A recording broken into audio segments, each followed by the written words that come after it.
Hello, everyone. My name is Felisa Strickland. I am a proud sole parent caregiver for my daughter, Lily. Lily is 23 years old. She has a diagnosis of cerebral palsy, autism, epilepsy, and IDD, and requires full-time care. We enjoy our life and live in Santa Barbara, California.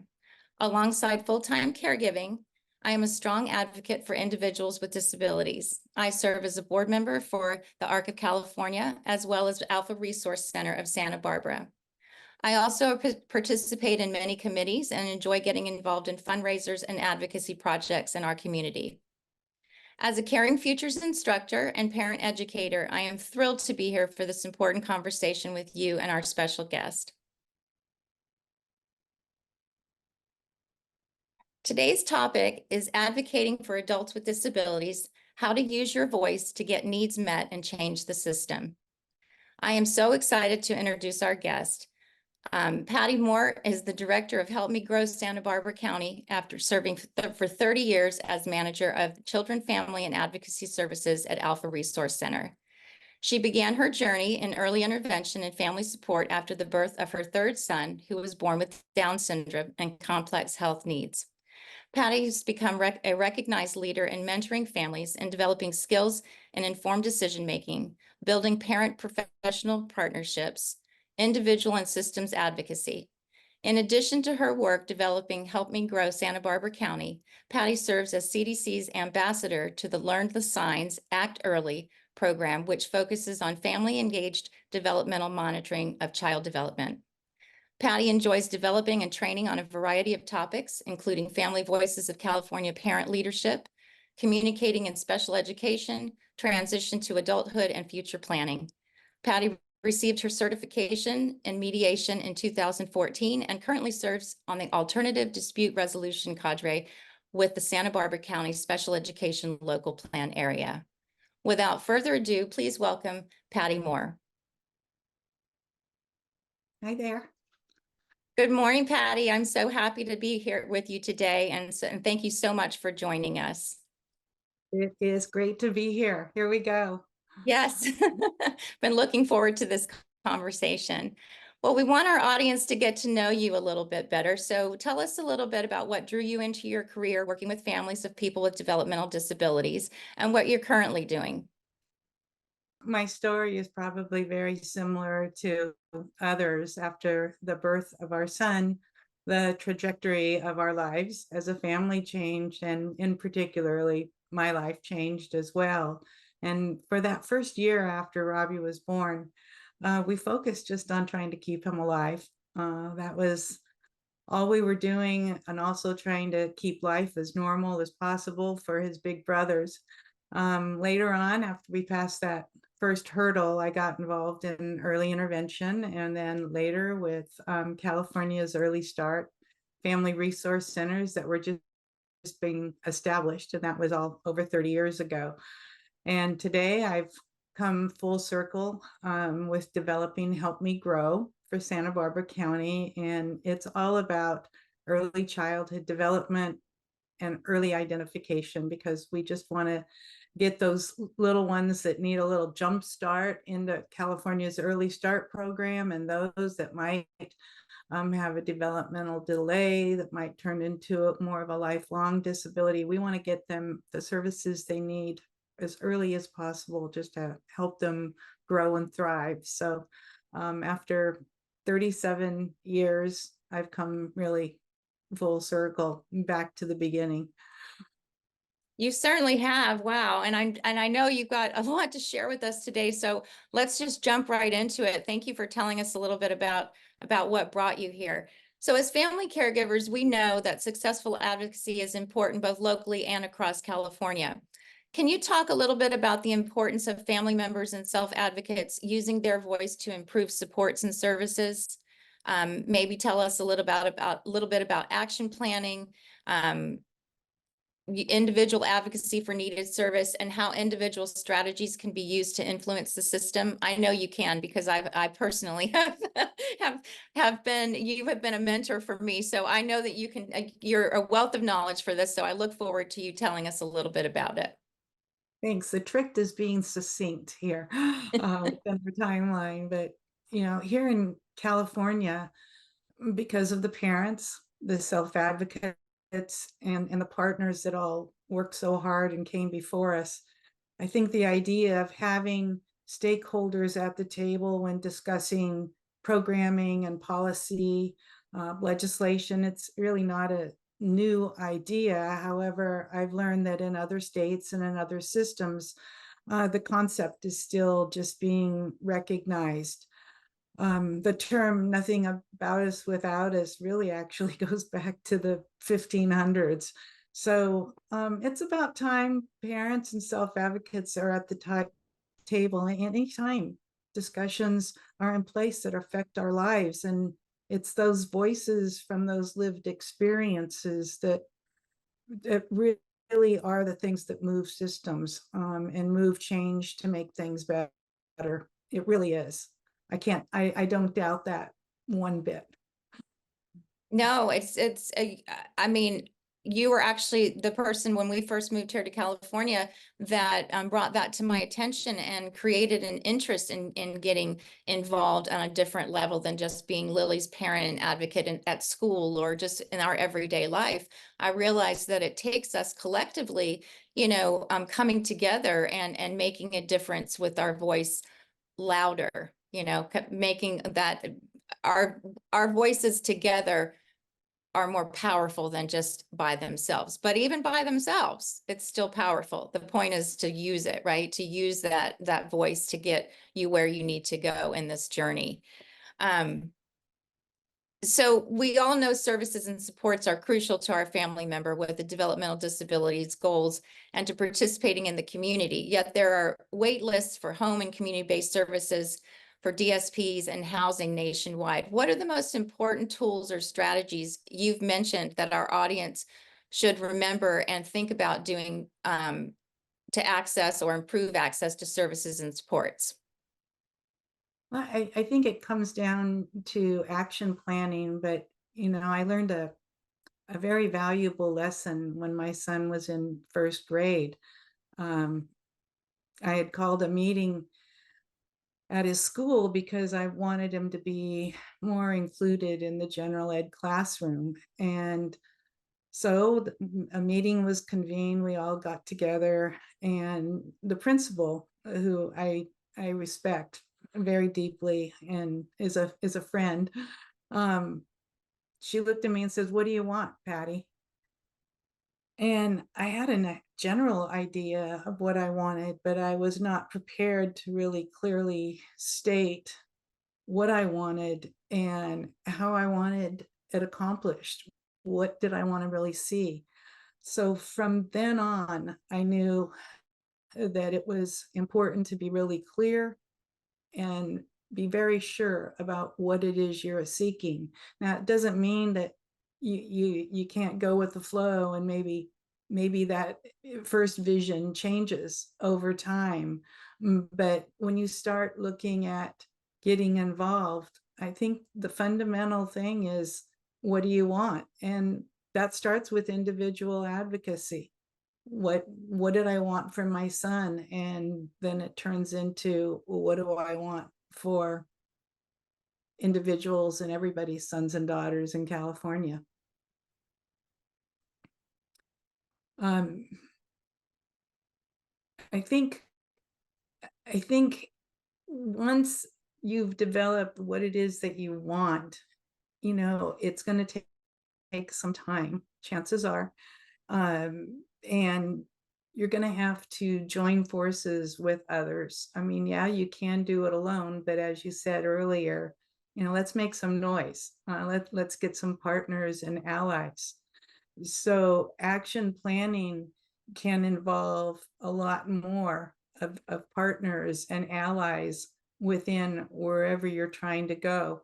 I think I have a slide that kind of pinpoints some different activities. Is it possible to go ahead and show that now? That would help me remember too.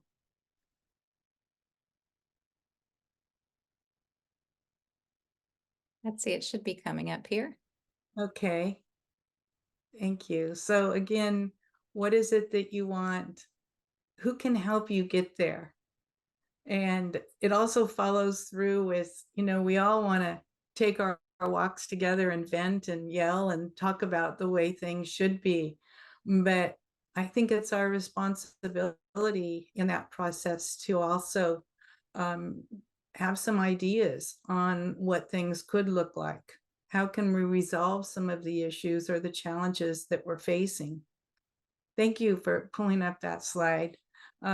Yeah, it's setting the goal. That's the answer to what it is that you want.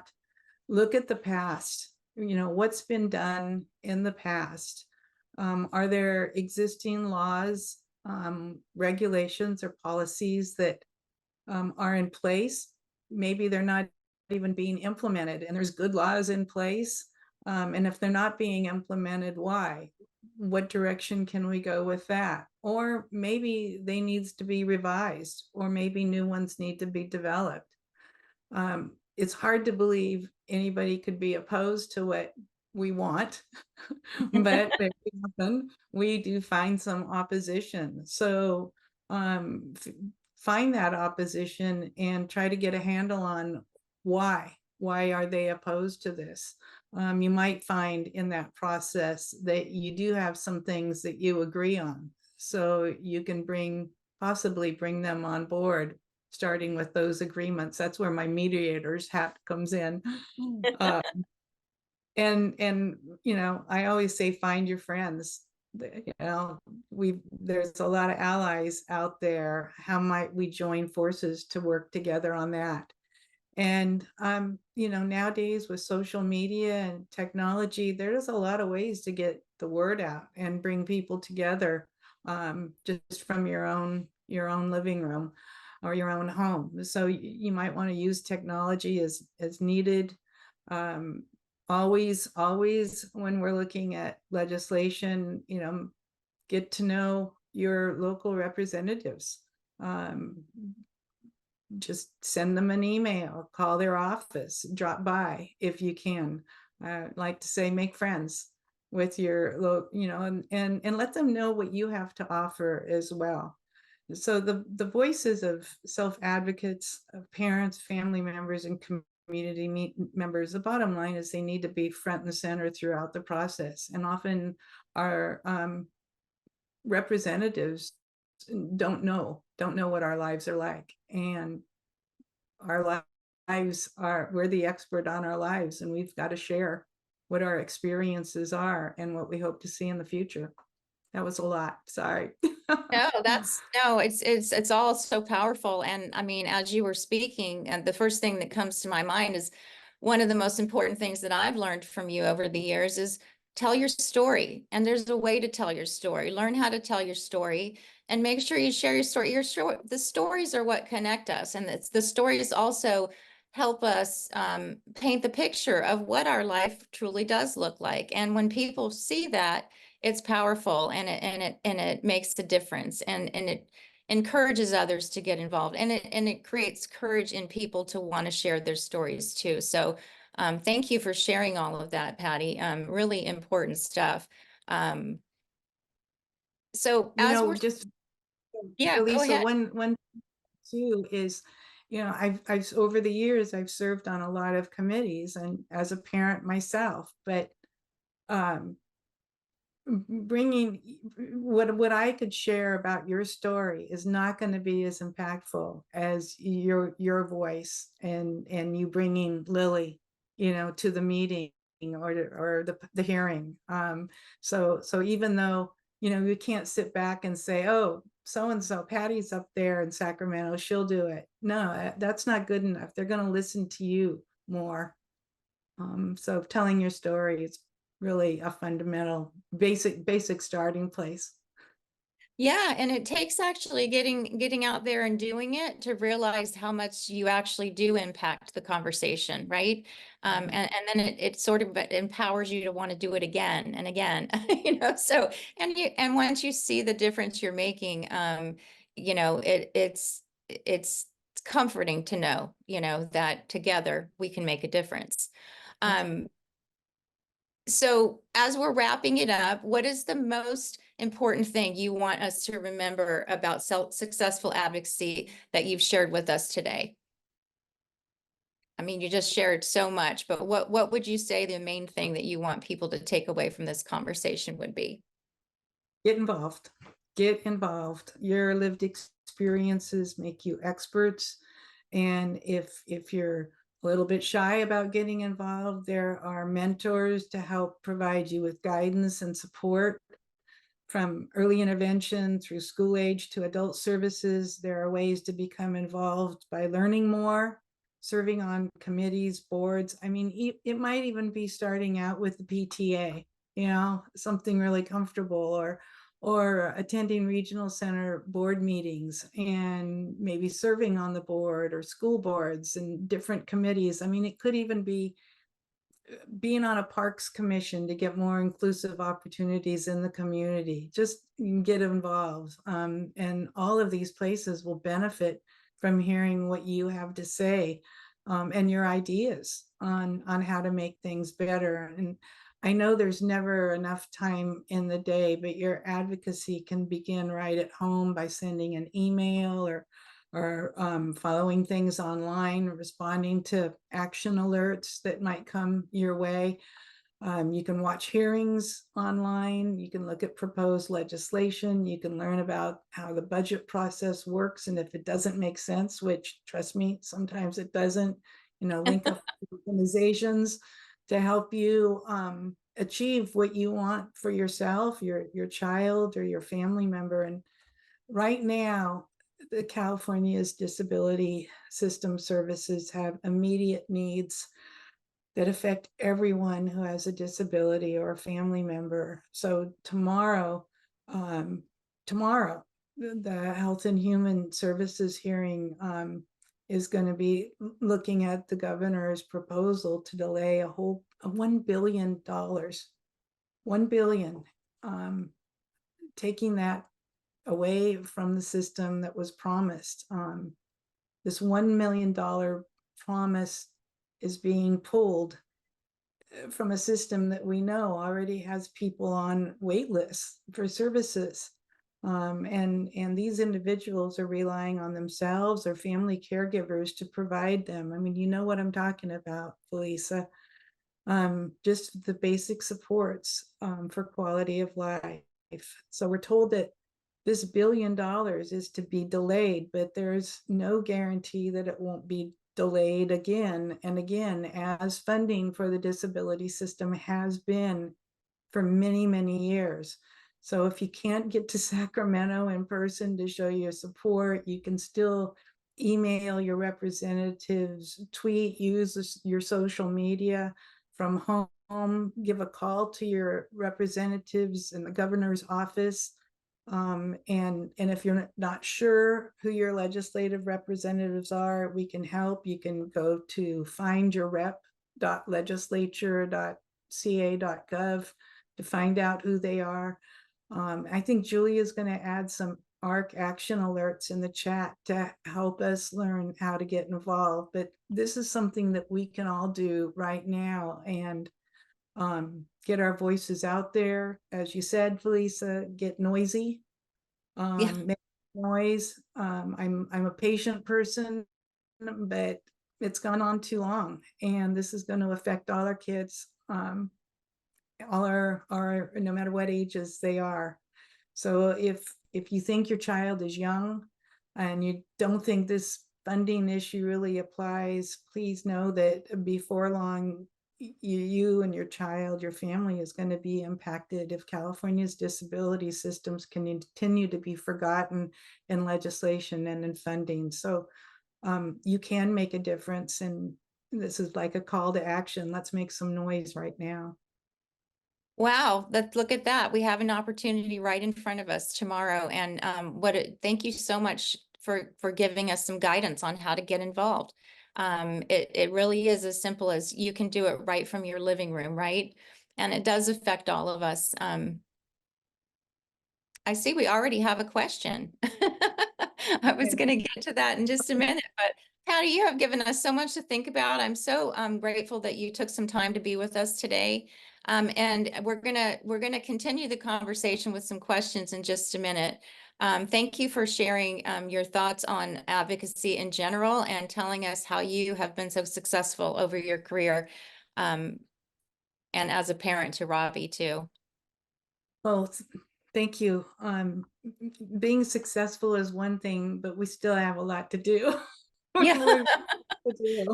So Yes, it's we do. time to act. We got to We've figure. come a long way, but we still have a long way to go, right?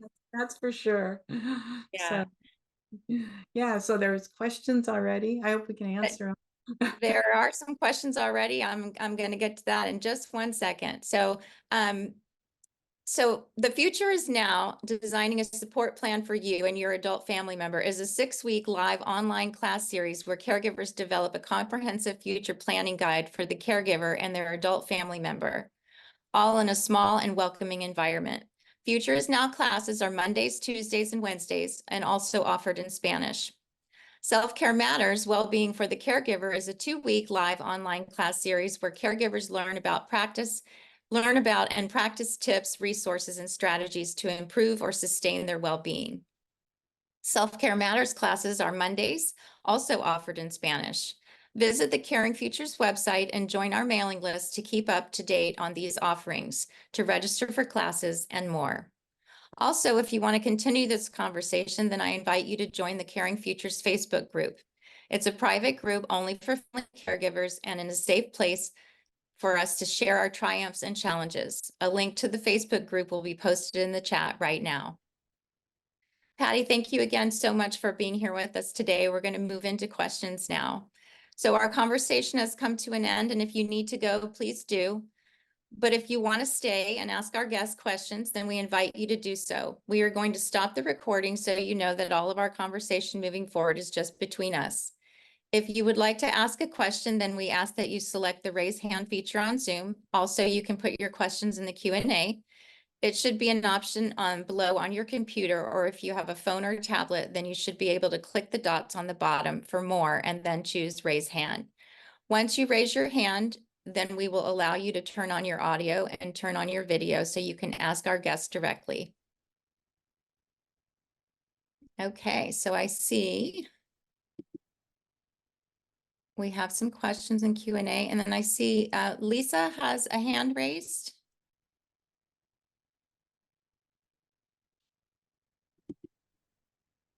Hi, Lisa.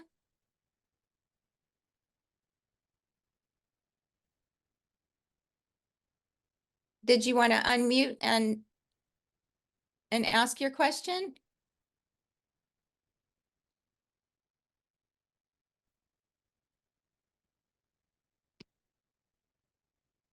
Okay, well, I see it in here. I see it in the Q&A. I am in the high desert and have a 20-year-old autistic son, and we have no services, and I would really like to follow through with some.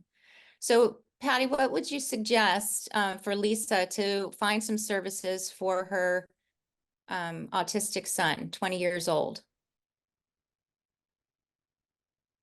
I am wondering if Lisa's been connected with the regional center serving that area. I think that would be a good place to start, and having partnered and worked and helped develop the family resource centers around the state, I would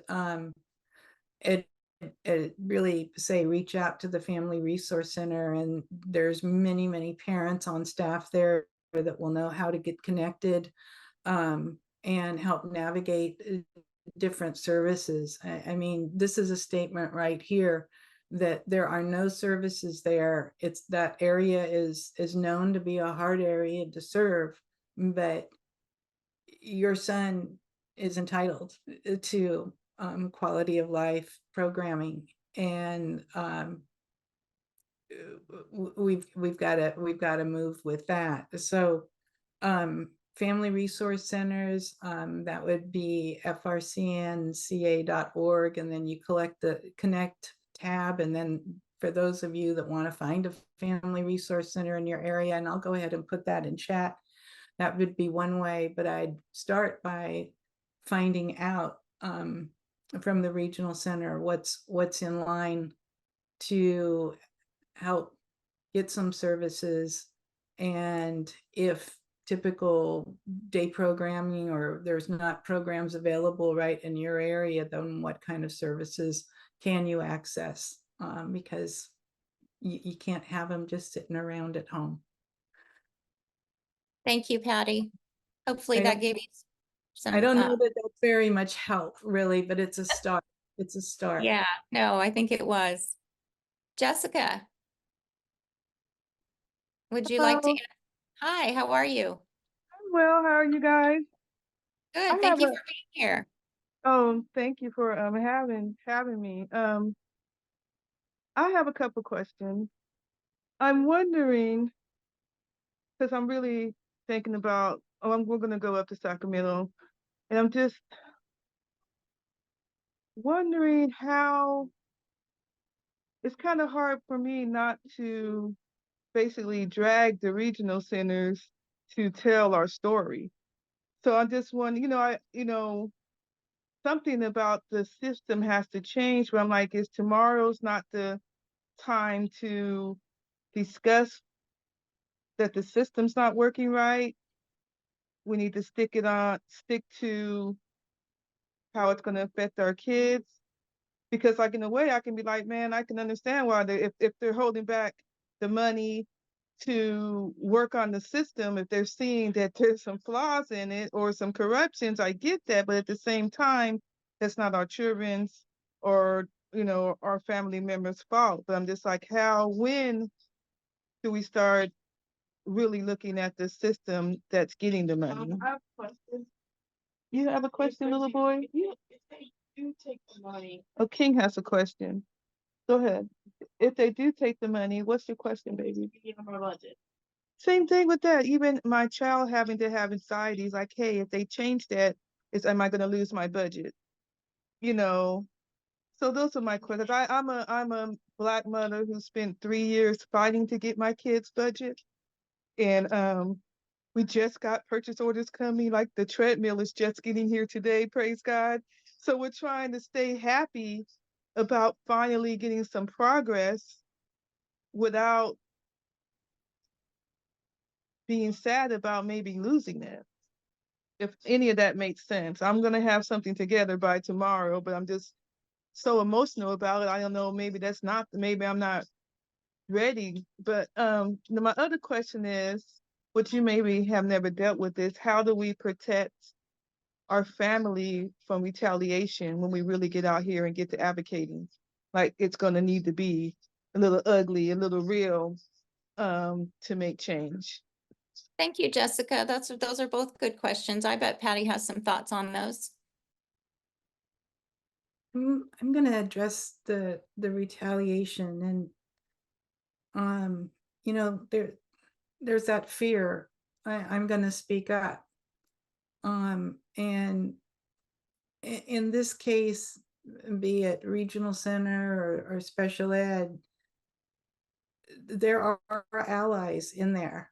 And I won't pretend to know all of the things that regional centers are struggling with. I know short staffing is one, and finding providers in the community. However, I tend to try to find an ally or a partner in those areas where we might feel that we might get a little bit of pushback.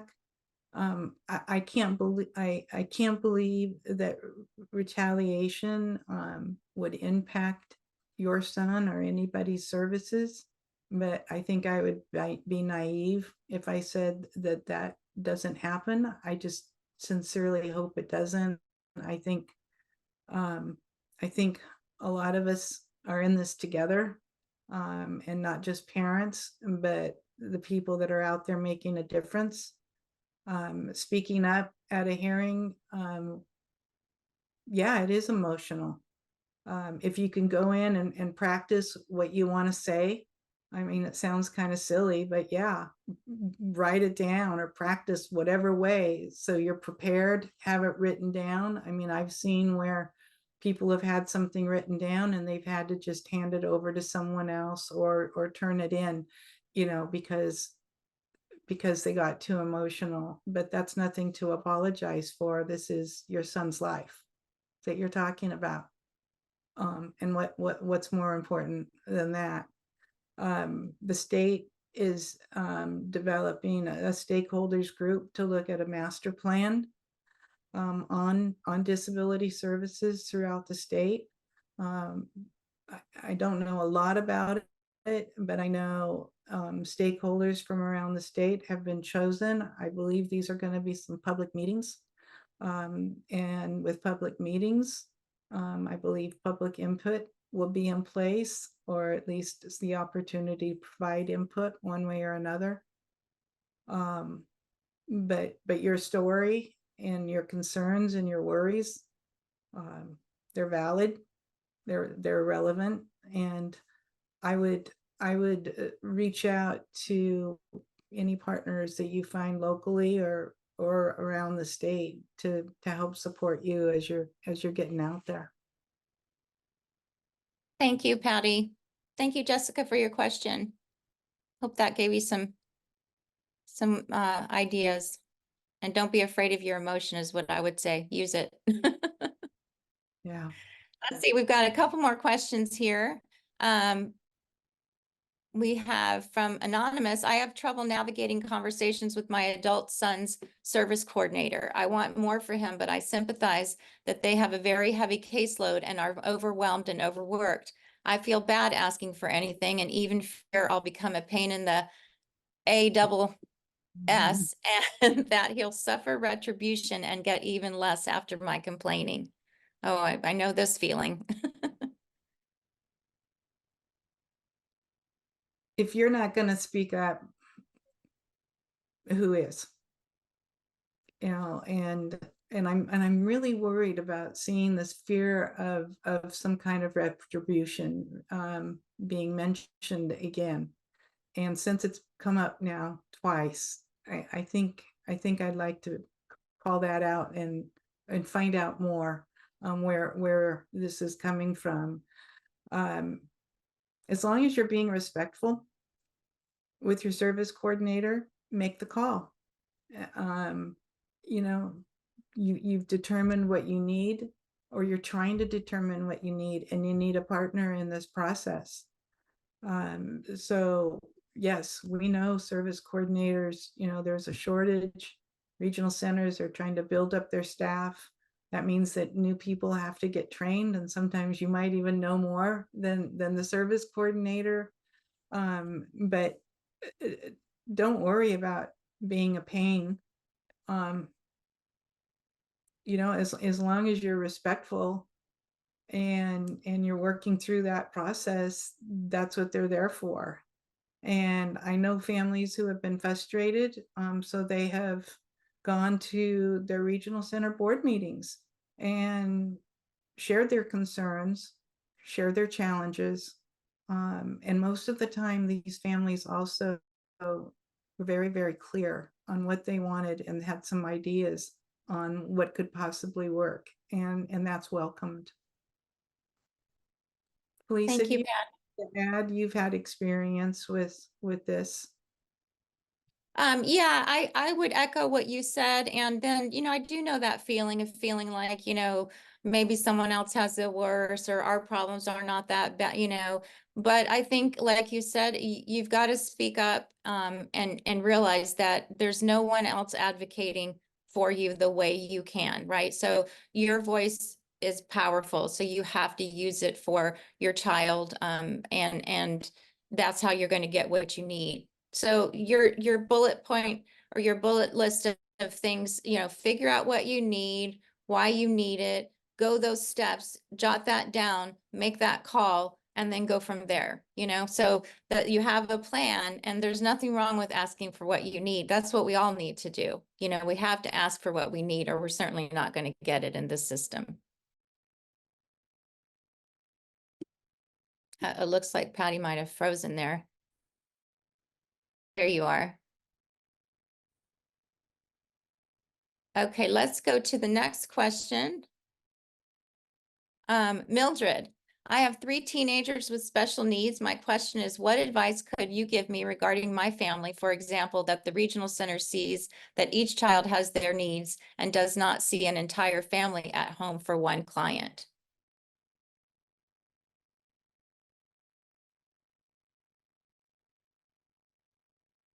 Are you there, Patty? Whoops, it looks like we must have lost Patty. Let's see, she's probably going to come back in.